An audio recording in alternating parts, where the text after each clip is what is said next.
Hi, this is Johnny Galecki, and you are watching the Boys podcast. Welcome. Ow! Ow! Take that! Ow! You want some more? And ease down! Come on, get up! Stay down, bitch! Just answer the phone.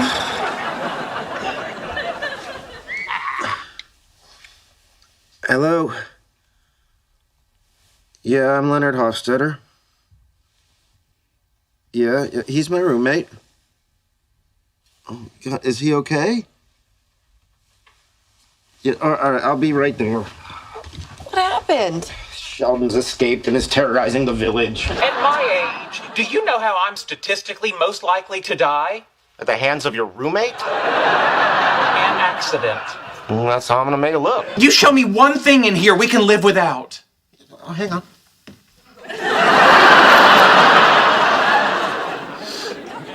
Check your inbox. Kids buy comic books. It would be great to figure out a way to get more kids in the store. You know, when I was a kid, I loved going there, but I could never get a ride. Ooh, what if you got a van and drove around and picked kids up?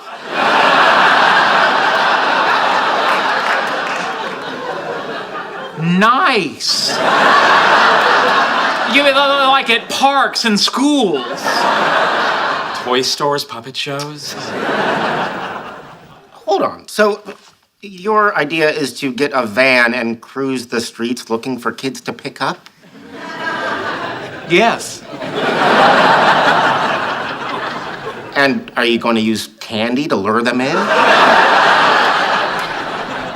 We are now. Welcome back to an episode of the Voice Podcast. My guest today is a legendary actor and voice actor. You may have seen him as Rusty Griswold in Christmas Vacation, David Healy in Roseanne / The Connors, Max in I Know What You Did Last Summer, Peter Brown in Vanilla Sky, Leonard in The Big Bang Theory, Jeremy in Hancock, and many more. So welcome the legendary, incredibly talented badass himself, Mr. Johnny Galecki. Welcome, Johnny. Welcome. I speak to you for many reasons, but the fact that you call me badass is in the top three. Definitely. How are you, Joe? How you doing, Johnny? That's the first one. How are you doing today? I'm doing? Really well, thank you. Of course, like long time no talk. Yeah. Well, for those of you who don't know, we had a wonderful, good long fireside chat a couple weeks ago. Yeah, a month ago, basically 4 weeks ago. And the technology angels were not with us, so we have another opportunity to chat now. Yeah, it's an honor to have you back on, I guess. Yeah. So, but John, first for your audience to clear up any confusion. Yes, first for the audience. I guess that's why they call it taping. I guess I'm kidding. I don't know. Now, Johnny, what made you want to become an actor? And did you have any biggest inspiration for acting? Like, who's your biggest inspiration? Wow, that's such a greatest inspiration. Is such a big question. I don't know what planted the seed as far as my acting. I didn't know any actors. We didn't have a lot of money to go to the movie theater. Never mind live theater. But from the time I was 3 years old, they asked kids, "What do you want to be when you grow up?" And I that was always my answer, theater actor. And so I don't even know how the words were in my vocabulary. It was just there.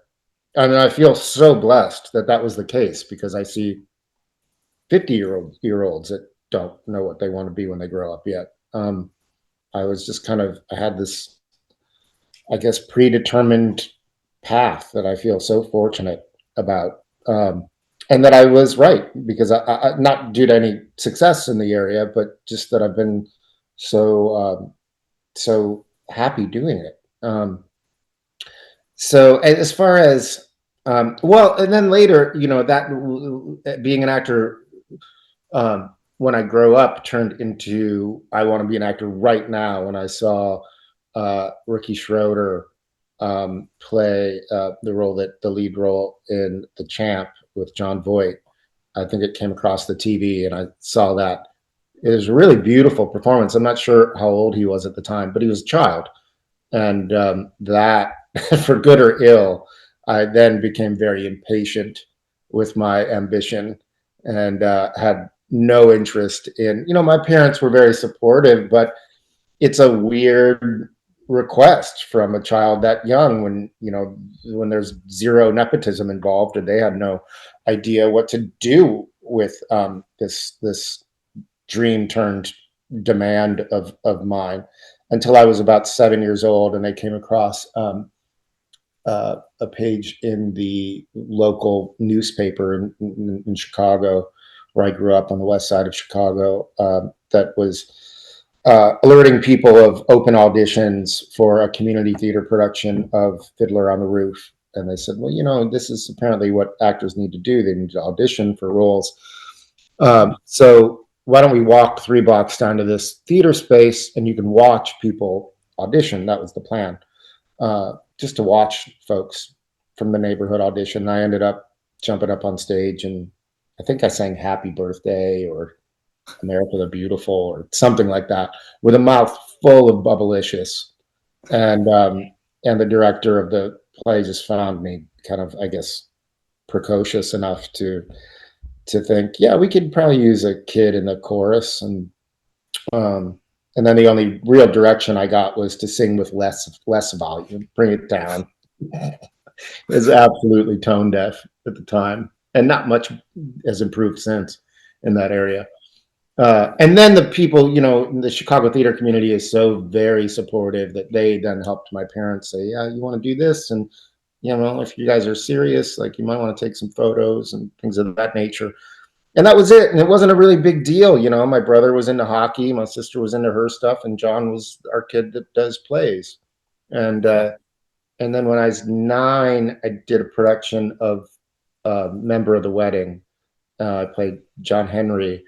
And I was nominated for a Joseph Jefferson citation, which is kind of Chicago's equivalent of the Tonys. And yeah, thank you.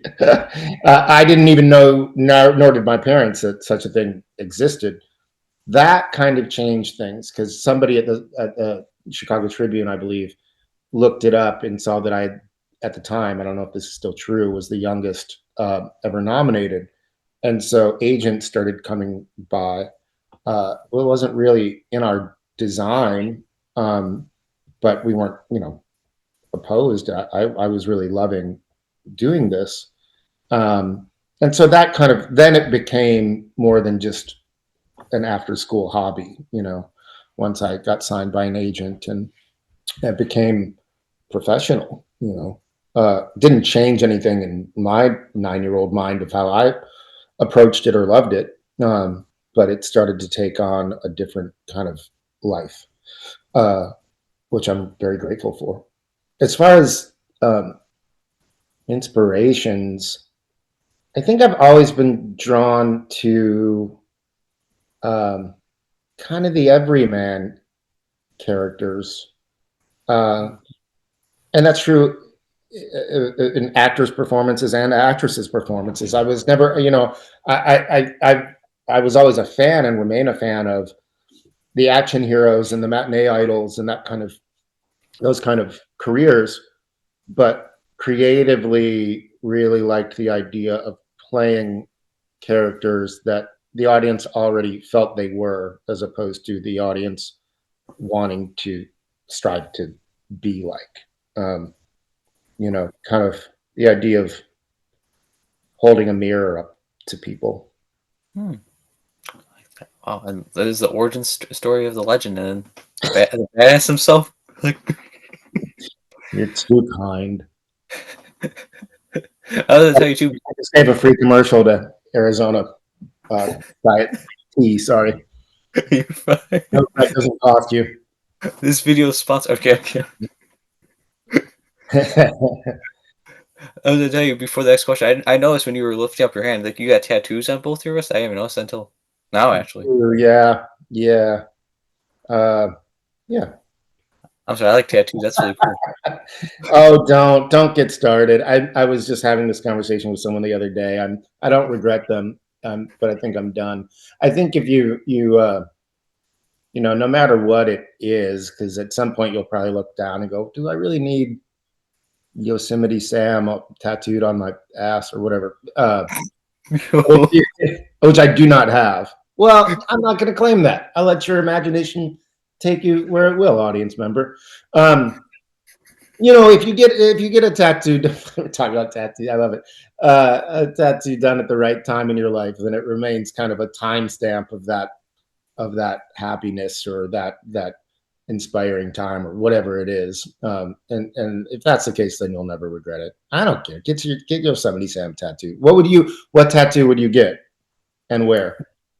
Me? Badass. Just Just put it right across my what head. would your first tattoo be, Joe? I don't know, maybe like something like maybe like an inspiring quote, like on my arm somewhere. I like text tattoos. I don't have any, but yeah, I think those are really cool. Maybe like an inspiring quote, like "Don't give up" or something like inspiring, you know. I like it. Yeah. That was funny. You said that you're sending me Sam on your ass. I don't know where I came up with. I don't know. It seems like something someone might regret, but I hope not. It sounds like you know somebody that has that. Okay. Yeah, that's what I'm trying. I'm searching my mind for that memory. I'm not as far as I know. I don't know. I don't know where that came from. No.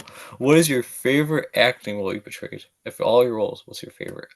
Wow.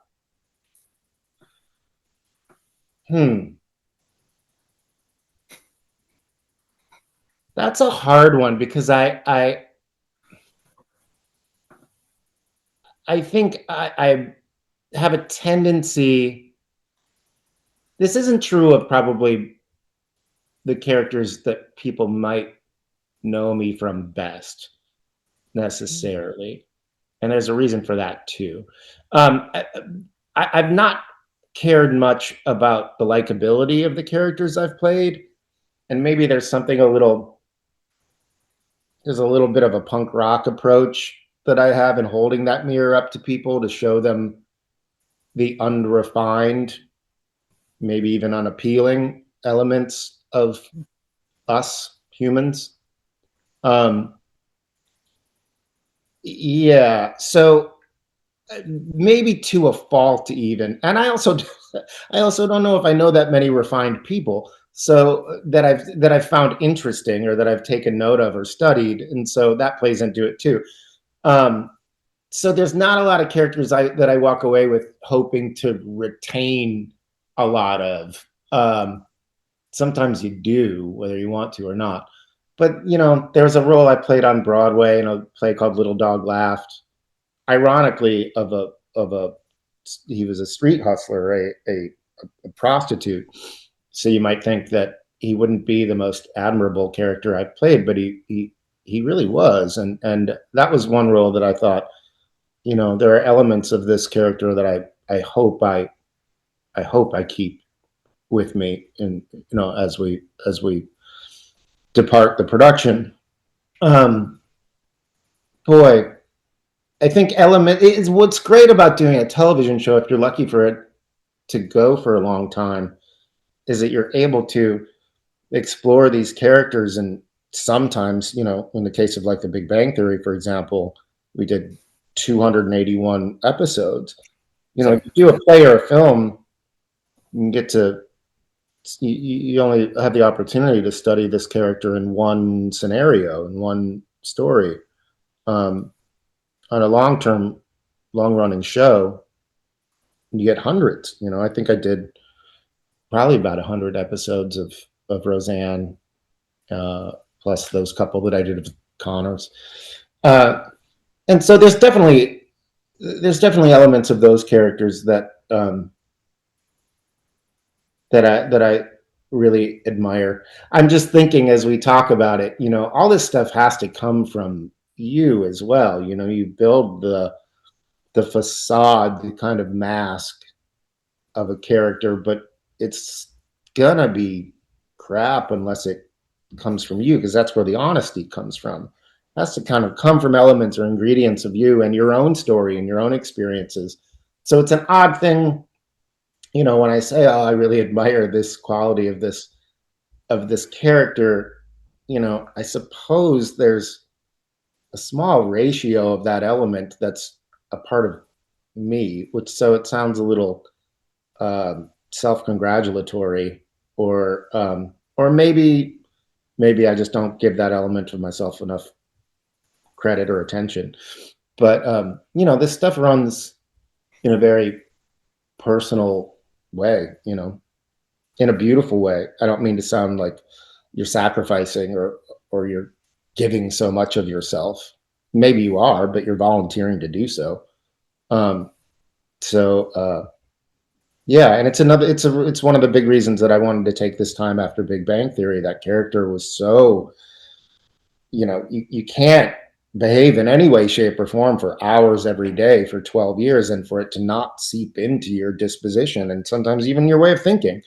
And so, for myself personally, even, but more so for future performances, I wanted to make sure that that character had run its course and was kind of out of my bloodstream, because I know that my biggest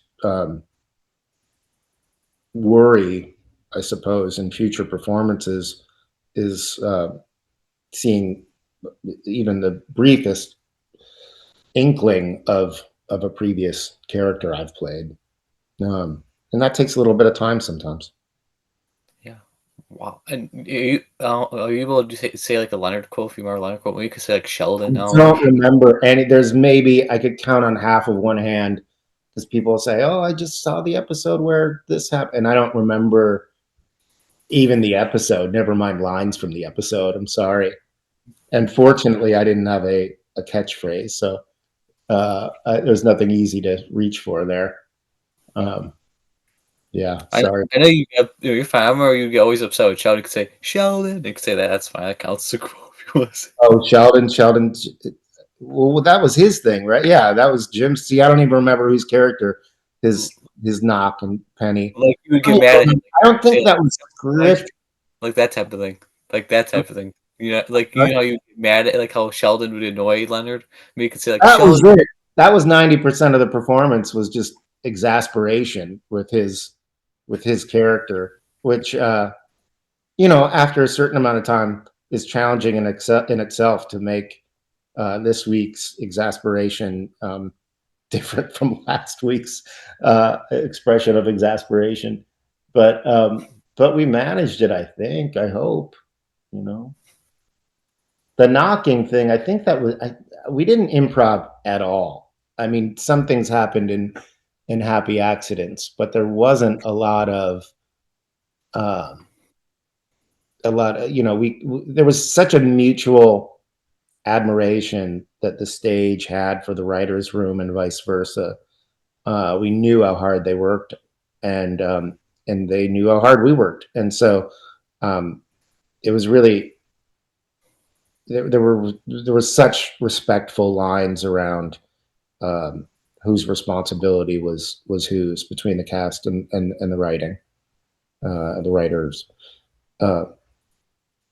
Yeah. I do remember I saw a video online too. Ever since when I did talk to you, Len, like some behind the scenes things. If you fumbled your lines, you'd say balls behind the scenes. Do you remember saying that at all, Johnny? Balls. Balls. Balls. Sorry. Oh no. Balls. The key word is balls. Balls. It's your balls. Well, I don't. I have a. How do I?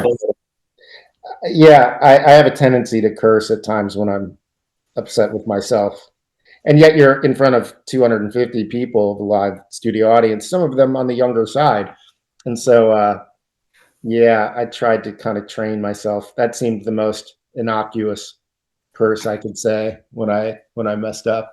I can't do it how you do. And it kind of took over. I'm sure I'll say it at some point in our conversation naturally. Then it kind of took over with the rest. It bled into the rest of the cast too. Who's fully upset? Sorry. No. A lot better than what I wanted to call myself in the moment. Yo, Johnny, don't know. No. Can you walk me through the audition process? How did you get the role of Leonard? Like, how did you land the role of Leonard?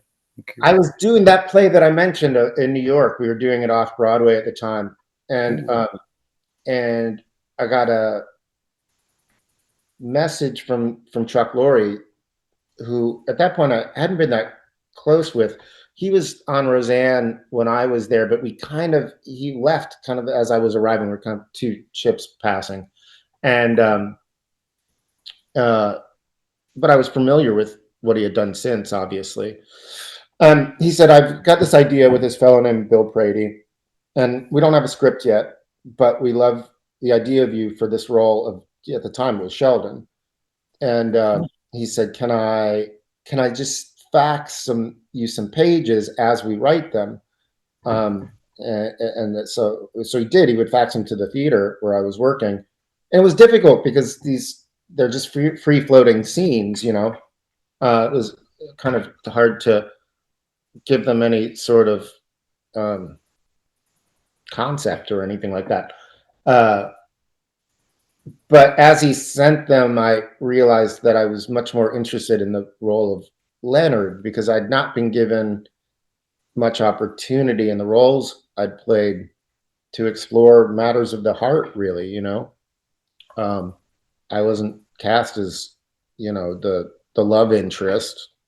I was cast as like the love interest, funny best friend or gay assistant or something like that.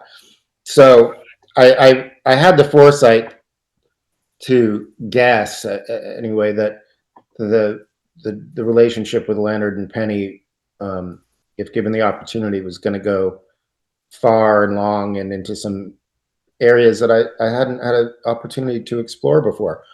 And I told them that, and they said, "Great, then play that guy."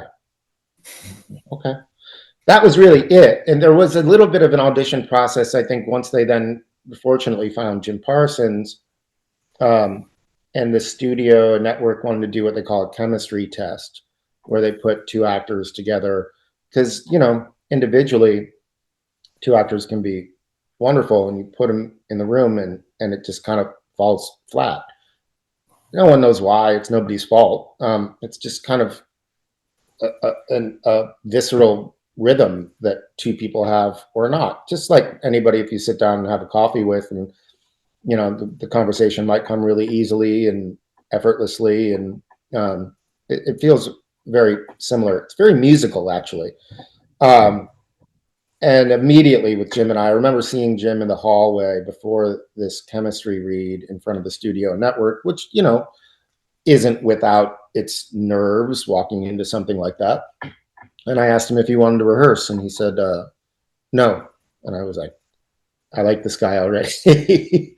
Not that there was any sort of laziness to that. Both Jim and I are big studiers and homework guys and researchers. And, we went to, once Jim was cast, we went to UCLA and talked to those guys and observed the students there. And, because the world of science, technology, engineering, and math was completely foreign to us theater guys, and it rang, in a way that you hope for, but there's no real recipe for either. And it is quite musical. It's, everything that he did, I felt like I could serve that, and vice versa. And then as the rest of the cast came aboard, it continued to feel like that. Simon would do something at the table reading, and I thought, oh, that I didn't foresee him doing it that way. Let me just tweak how I was going to react to that 5 degrees in this direction. And it felt really, really great. It was really exciting. Wow. And then all those seasons later and episodes later, wow. It's Yeah. great. Well, Crazy. now You can't do that. I mean, you can't, there's some incredible casting directors out there, and they make it their life's work. And, but you can't create that. You can't predict that. It is or it isn't, Wow. Now, would you be willing to come back and reprise Leonard again? Like if they asked you, or? I don't think so. I mean, maybe a long time from now, but the finale I thought was so beautifully written. The last 2 episodes are probably my favorite. how we wrapped up the stuff with, oh, excuse my clock there. The stuff with Leonard and his mom, which, wasn't even on my radar as we were closing the show down, is something that the writers would address. But I'm so glad they did. And it was such a gift. I mean, to work with Christine Baranski was always a gift, but I remember reading the script when I first got it, and I thought I was missing a page because the scene between she and I didn't end on a joke, Mm, and it's a sitcom. yeah. That's never the case. I literally thought I was missing a page. She did too. But they gave us this really wonderful dramatic scene. It was such a gift. And this might be, obviously it was good for the show and it was good for the characters, but I also accepted it, whether I don't think this was the intent that the writers were giving me personally, to have those couple of minutes with another incredible actor in our cast, and to go to a place that the show really didn't go to. And so this was episode 280, and we didn't know if it was going to work. You still don't know, especially when you kind of step out of the show's comfort zone, even with a toe or two. And Christine was in New York filming something else for the first 3 days or 4 days, maybe even, of rehearsal, which I thought was great, that could really serve what I wanted to do with it. And fortunately, she showed up with the same attitude. I think we only rehearsed it maybe twice, and maybe only once, really, for camera. And it was it was great.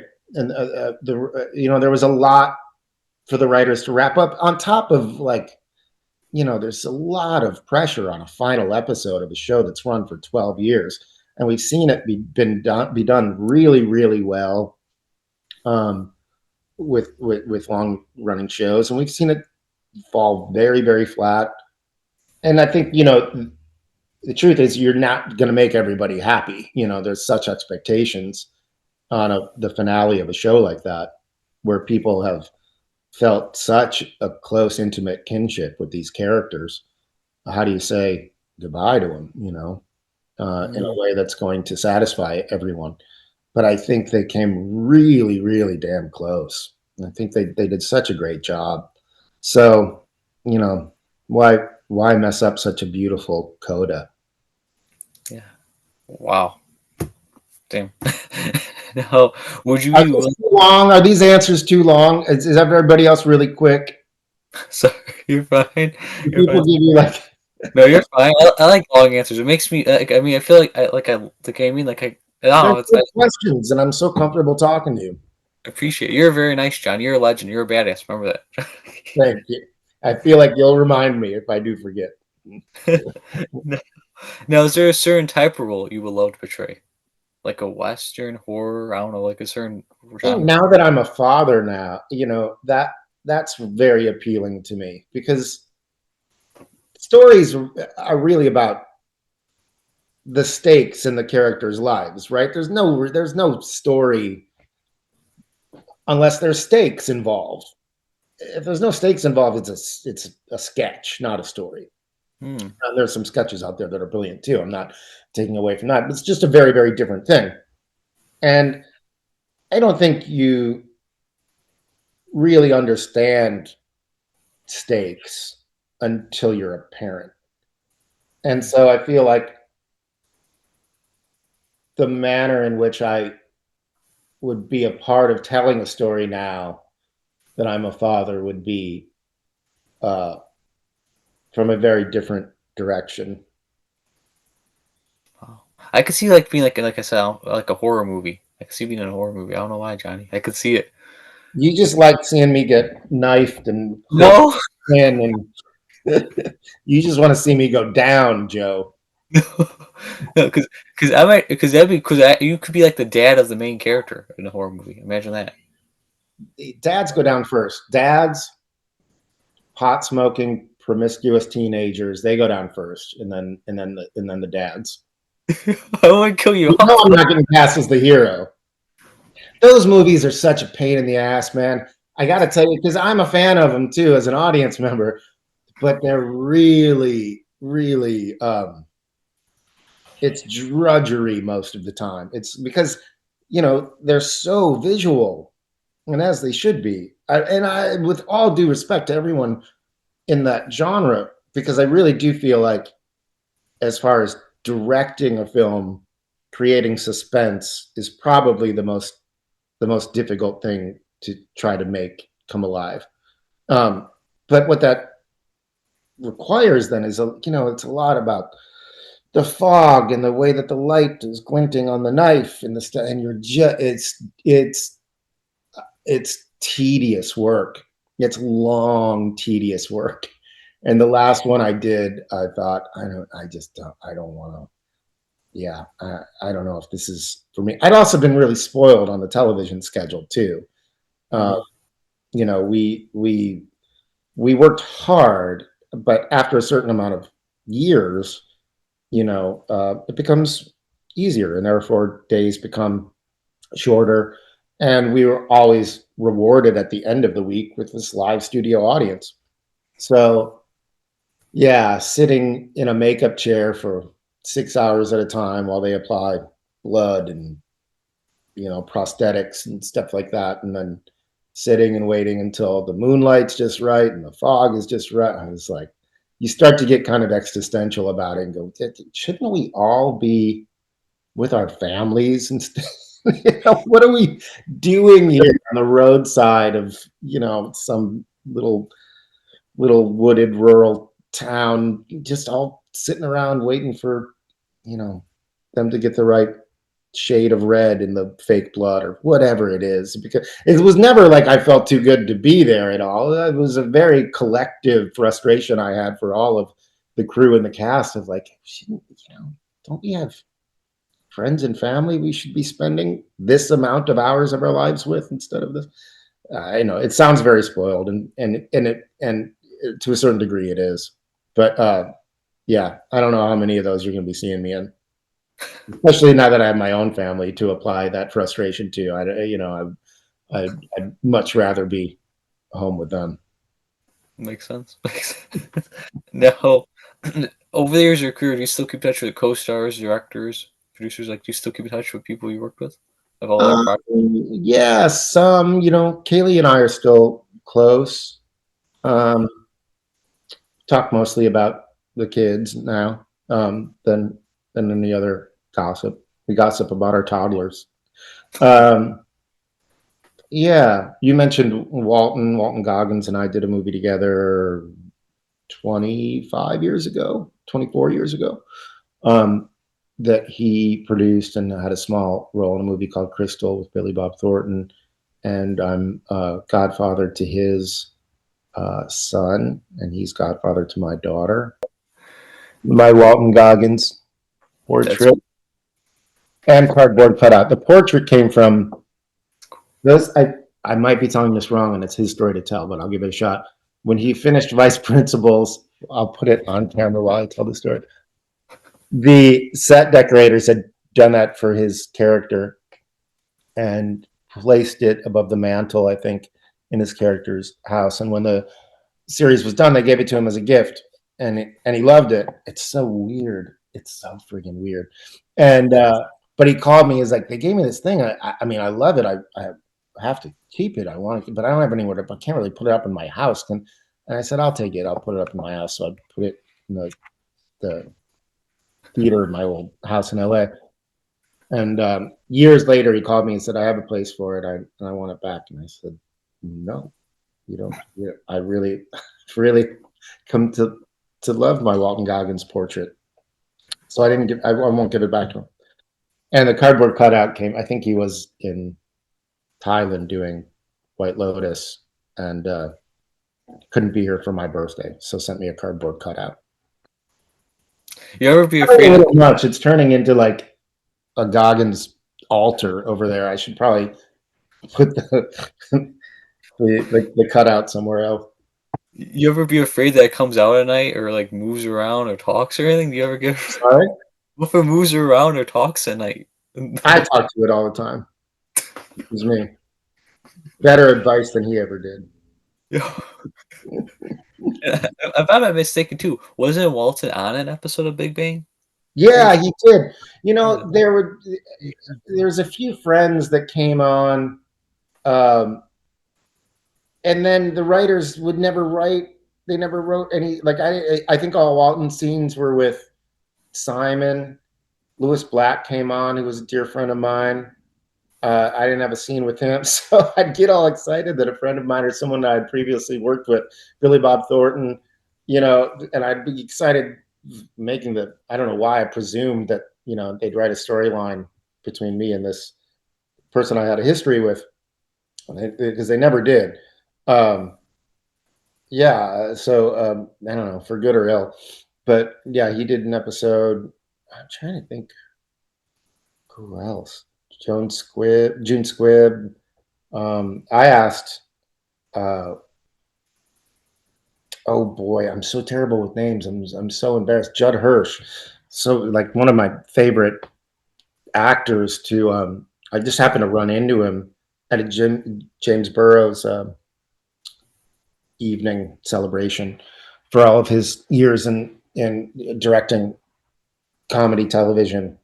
And so he had done Taxi, so a lot of the Taxi cast members were there, a lot of the Friends cast members were there, and I thought about Judd Hirsch and Taxi a lot when we started Big Bang, because not because the characters were similar at all, but the purpose that the characters served in an ensemble, I thought were similar, in that they were Leonard and Hirsch's role in Taxi were kind of the anchors, not the centers, but the anchors of this group of friends. Like, without that character, these characters might just spiral off the face of the planet. Um, and so I really took it upon myself to I just asked him that evening if he would come on the show and play my dad. In hindsight, it was a really bold thing to do, because I hadn't talked to any of the producers or writers about this idea. But thank God he agreed, and then so did they. So I got to do some great stuff with him, which was really, really special. It was really very cool. And then we had some great people on, and I kicked myself in hindsight that I didn't not befriend a lot of them, which I would have liked, but even kind of pick their brain at the coffee machine in the morning. But I was working, I was kind of distracted with my own responsibilities at the time too. But there was a lot of really brilliant people that came through there. And you mentioned Billy Bob Thornton. I actually just met him like 1 or 2 months ago because Oh yeah, he was doing a concert out here with his band, the Box yeah, Master. he's a rocker, isn't he? Yeah, I Did you was see like, the show? yeah, I went to a show. Oh, cool. I was like, wow, that's cool. Yeah. You mentioned him. That's funny. Okay, now if you were an actor, what would your career have been? And do you have any hobbies, interests? Like, what's If your I was a what? if you weren't an actor, if you Oh, didn't if go I into acting, wasn't an actor. do you have any hobbies like biking, drawing? Like, Um, yeah, I've kind of moved. There was a time I dabbled in some music. I play a lit. I mean, I can kind of figure an instrument out, but I've never stayed with one long enough to really master it, or to even be very adept with it. But I can kind of paint by numbers in learning songs on almost anything except wind instruments, brass, things like that. Um, and there was a time, where a couple of years there, where I even toured a little bit with, whether it was with friends bands, or I even had a duet band that a friend of mine kind of forced me into doing, because he needed an opening band, and it was great. And in hindsight, it was really, I was too dumb and maybe too self-assured about my own musical abilities to realize that that was really friends pushing me outside of my comfort zone. This was kind of near the end of Big Bang, and I really needed to do something different with my off time. And and something new and something challenging and something, intimidating. And I think my good friends picked up on that and really kind of guided me into music. And it was blast. It was so much fun. Um, but I was also kind of coming in and out of it on hiatus weeks from the show. It wasn't, I wasn't living 24/7 a lifestyle in a touring van. It's a hard life. It's a really, really hard life. I got to just kind of reap the benefits of it with the most comfortable schedule you could imagine. Do you have any hobbies besides music? Do you have any other hobbies? Dabble, like I've been painting recently. I love to write, and I kind of move around. Nothing that's been a real constant for very long. I get interested in different things. And you mentioned musical instruments. I don't know if I told you this in my first chat with you. When I interviewed Tony Hawk, do you know what he likes to do in his free time? Speaking of You musical, told what does he play cello? the violin. Violin. That's it. Yeah, yeah. It's important. I think it's important. It's been, and I love music. Music. My mom was Gladys Knight's assistant for a time. So, like I said, we didn't have a ton of money, but we had all these free Motown albums. That's cool. And so, yeah, music was always a big part of the household.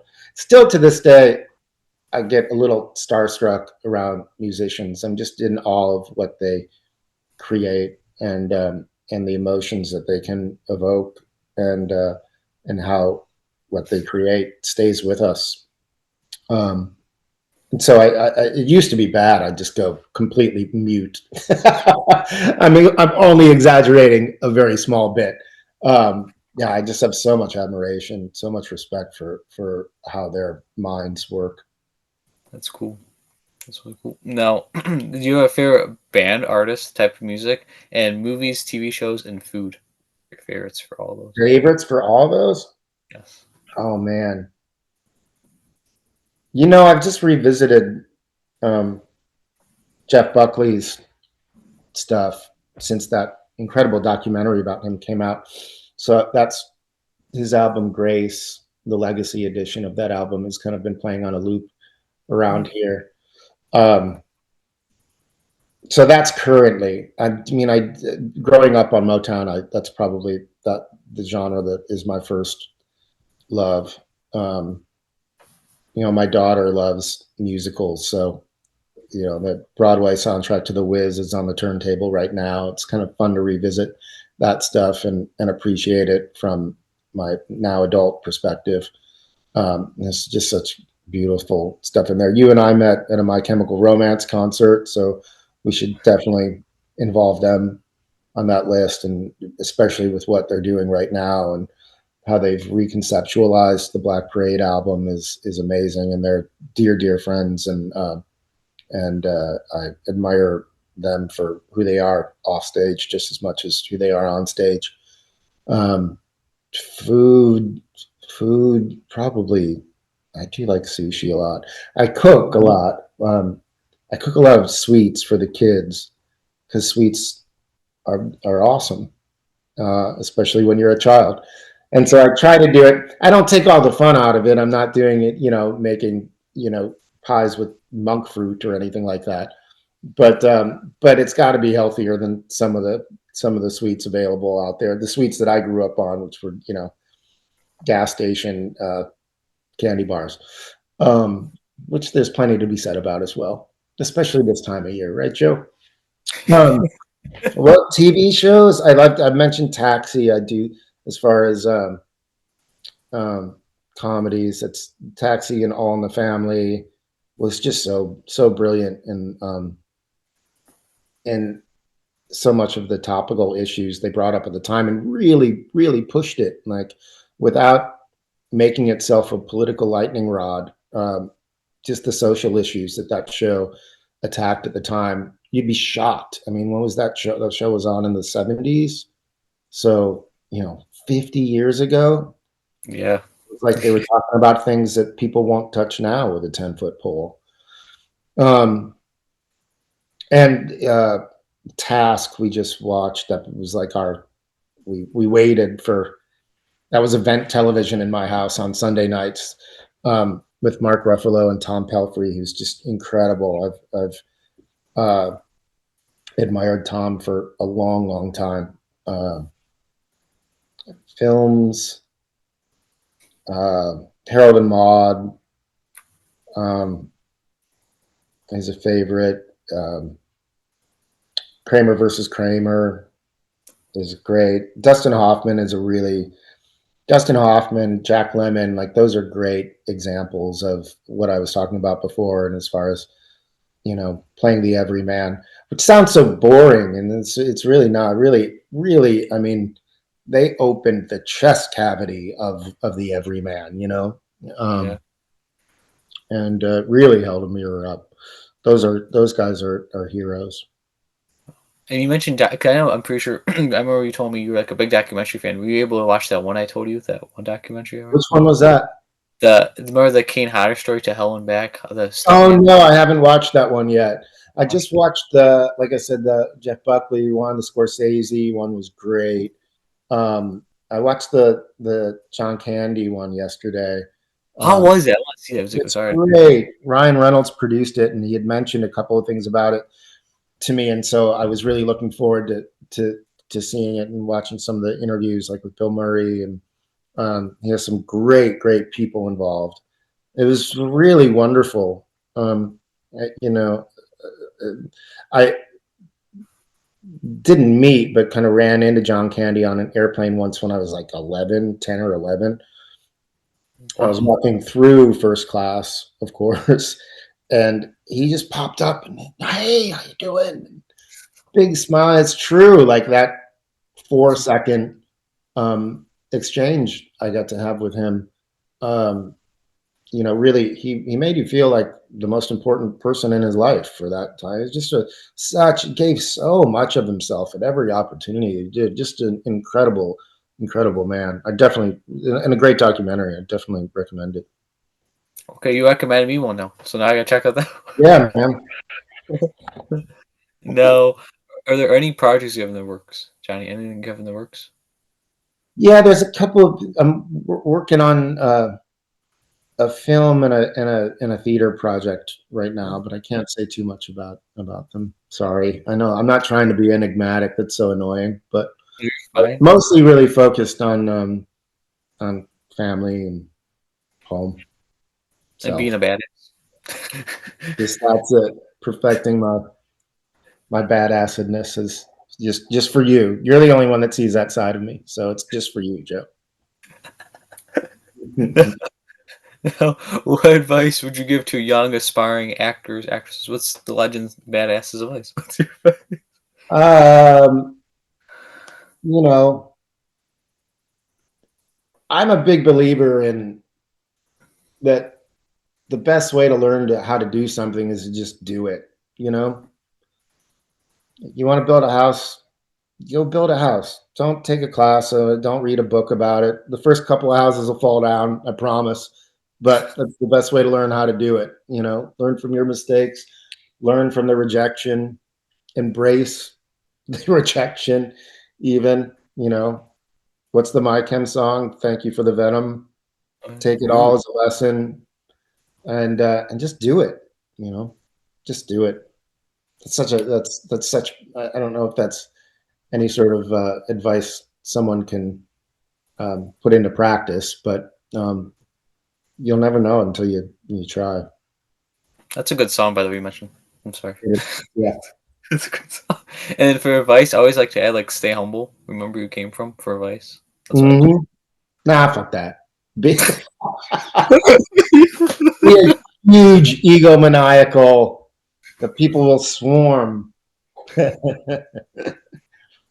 So that made me laugh. No, it's important. I mean, but that goes back to what we were talking about too. I mean, that's where the honesty comes from. You have to stay in touch with who you are, and stay in touch, and be open to change too. You have to evolve and stay in the world and be an observer of the world. I think there's a real danger, and especially as people in this industry become more recognizable and get more attention, there's a danger in shutting yourself off from that. And you can almost watch it, the trajectory of someone's careers and stardom, kind of affecting their performances. Not always, certainly, sometimes,